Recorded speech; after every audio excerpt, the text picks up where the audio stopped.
వివాహేతర సంబంధమే కారణం విశాఖ జిల్లా మధురవాడలో ఘటన ప్రియుజు మోజులో పడి సుపారీ ఇచ్చి మరీ భర్తను అంతమొందించింది ఓ ఇల్లాలు. విశాఖపట్నం జిల్లాలోని మధురవాడలో జరిగిన ఈ ఘటన వివరాలు పిఎంపాలెం పోలీసులు బుధవారం తెలిపారు. బక్కనపాలెం ఎన్టీఆర్ కాలనీకి చెందిన అల్లాడ నాగరాజు, రమ్య దంపతులు, వీళ్ళకి 2 పిల్లలు ఉన్నారు. కంచరపాలెంకి చెందిన సంజీవి వసంతరావుతో రమ్య వివాహేతర సంబంధం పెట్టుకుంది.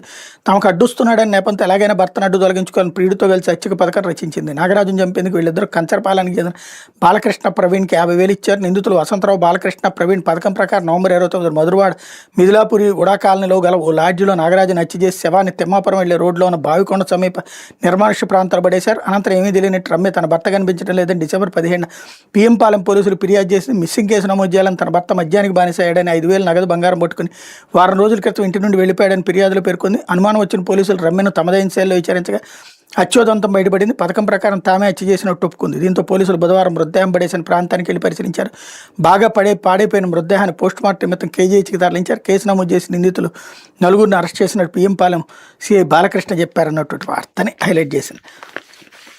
అయిపోతే విశాఖ తీరంలో క్షిపణి పరీక్ష అంటూ 12, 13